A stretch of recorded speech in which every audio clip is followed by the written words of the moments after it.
In this video, I have the honor and privilege of rolling with Mike Codella and Hussein. Mike Codella is the owner and head instructor professor at my school. He's a 4th degree black belt. And Hussein is a newly minted professor. He had his black belt for 1 year of teaching. He's been teaching for at least 5 or 6 years since purple belt, I believe. So he has a lot of experience, a ton of knowledge, and I get to roll with both of them in a row. And I'll try to explain what's going on as best as I can. Mike is, I believe, 60 years old. I hope I'm not adding any years to his age. And he's about 50 pounds. I don't know if I ever asked him. But he has a vast wealth of knowledge as a 4th degree Renzo Gracie black belt. He received his black belt since before I started training in jiu-jitsu, which is amazing, over 16 years ago.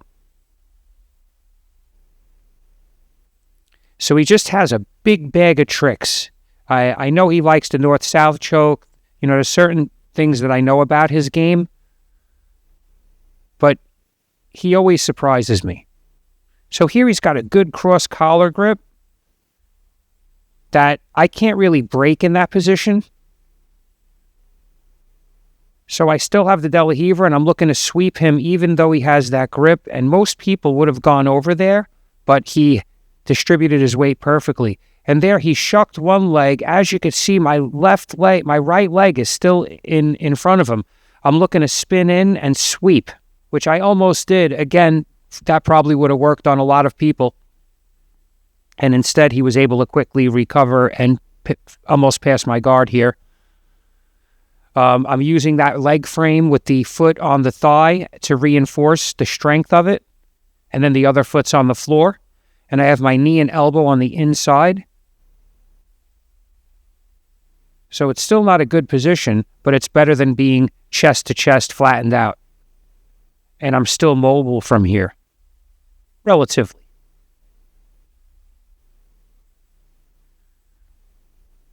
So here I'm really waiting to see what he's going to do. Again, I really never know. It's the depth of knowledge is really incredible because I never really know what he's going to do.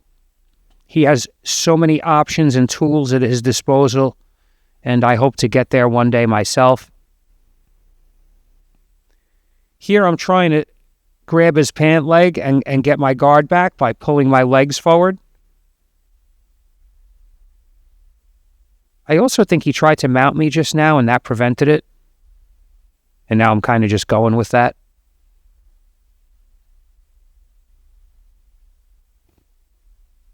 So I really just want to get my knees in. I'm not a turtle guy. I don't look to go to turtle pretty much ever. I mean, I'm sure it happens, but it's uncommon.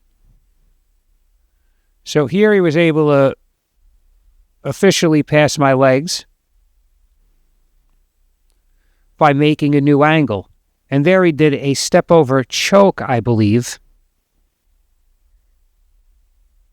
I think I asked him, I says, I don't even know what that was, which is true. So if anybody knows that's brighter than me what that was, please leave a comment in the description, in the comment section. So here I'm trying to set up a choke. He's seen it a million times. There I was looking to get like a spider guard hook, but I couldn't, so I went to the inside, and I have his foot, and I'm looking to topple him over, but he does a good job of putting his base back and identifying it early.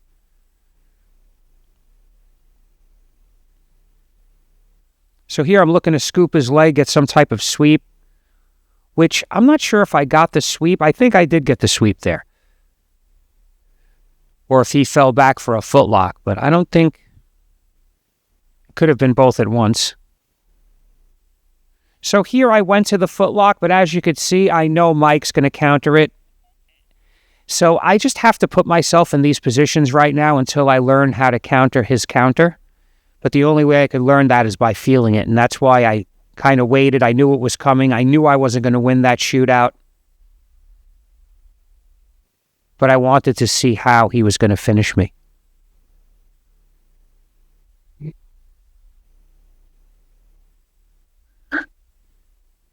So that was a really interesting sweep. I usually pass that way. I mean, it's not officially a sweep, but it's definitely an off balance. Here I'm looking to get my legs out. I feel like he wants a leg entanglement here.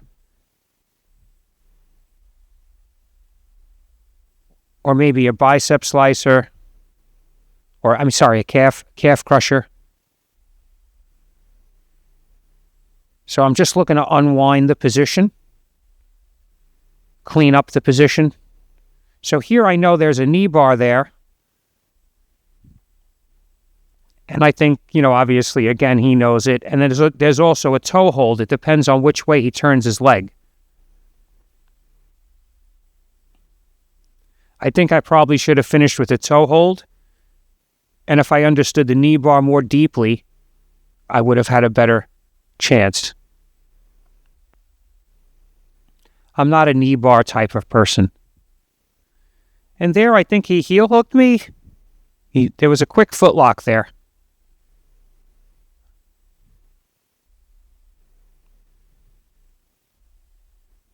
I believe there was a footlock. I don't think that ended the round.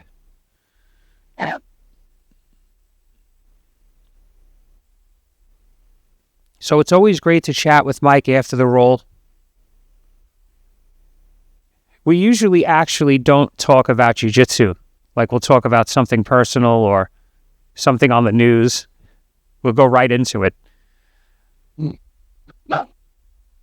Just another thing I appreciate. So now the next roll is Husain. I believe that's Nick walking back and forth. He's a really strong young blue belt. And I'm going to be having a video with him soon. So yes, Husain has been teaching officially as a black belt for a year. And in the Gracie system, well, I've heard this in more than one school. After you're teaching for a year, that's when you get your professor stripes, which are the 2 white stripes on his belt. But if he was just a competitor, he would have a white stripe, not red. Because he's a competitor, he's focusing on himself. That was a really great sweep, by the way. Something to rewind. There, it's like Buchecha going for a heel hook on Gordon Ryan at the end of their match, and they both kind of laughed. Well, that was like a similar thing there. Here, he's just so good at pulling my leg in for these leg locks, and I feel like I just... defending it is such a long shot. Because I know what he wants to do, but he does it in so many ways. Which is... get into a leg entanglement. Because once we're in a leg entanglement, that's it. It becomes a shootout that I'm going to lose. But I think I'm doing a better job at defending than I used to. Because he used to just finish me instantly. And that comes from just foot positioning. So here he's looking for the toe hold, and I use my other foot to rescue that foot. Again, just little things. Then I put weight into my foot because I figured putting weight into my foot would stop it. But he was able to topple me and get the finish anyway. But as you could see, I'm smiling, I'm happy. I'm not upset that Husain caught me with the toe hold. I'm happy because I know I'm going to go home and watch this. If it happened 100 times, I would start getting upset after the 3rd or 4th time, right? I have to use my mind to counter this. I have to find solutions.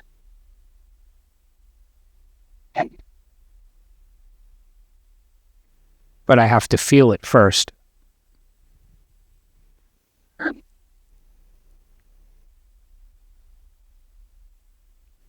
So it's always good to roll with Husain. He also teaches the kids class and adult class.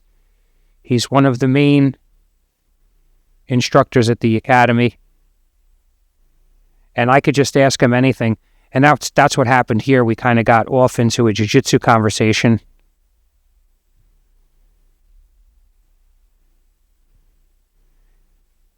So here, even though, again, I know he's this master footlocker, I'm still going for my own ankle lock because I've been catching people with it, and I feel like it's time to step up to the big league. Even though I know there's a 99.9% chance I would be submitted in return. Here I have it so tight, his foot is straight almost, and I have to say, one of the most flexible feet I've felt as far as ankle locks. Now, I'm not sure why that is, but I had it dead to rights, even here.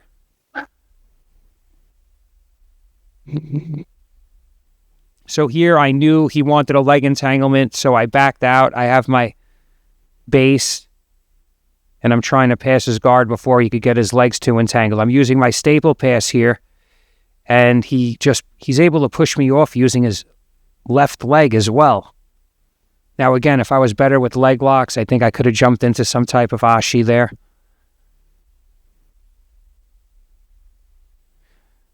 I hope to look back on this video one day and have many of these mistakes corrected, almost where it's hard to watch yourself again. But that's why jiu-jitsu keeps us humble. Or that's how it keeps us humble. So here again, I mean, he's just making it look easy, these leg entanglements, but I know they're coming. I don't want to get caught in them.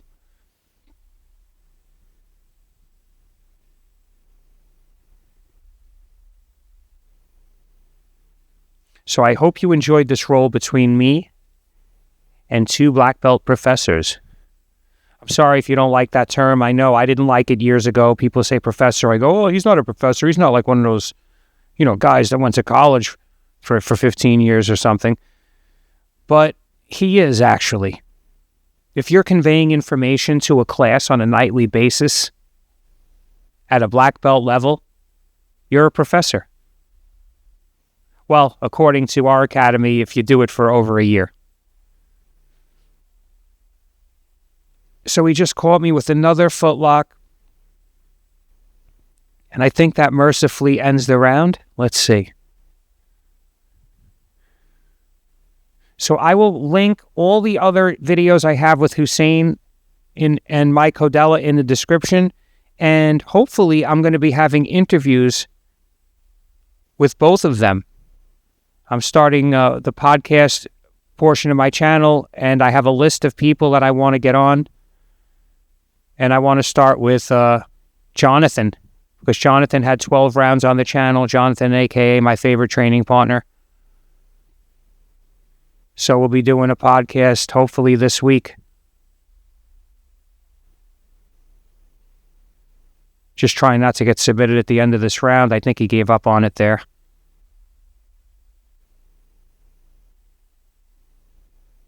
So if you find value in my content and you want to help support the channel, I have a Buy Me a Coffee link in the description, or an X Marshall link. Anything you buy on X Marshall is 15% off with code JITS50. Thank you for watching. Please like, share, and if you haven't already, subscribe.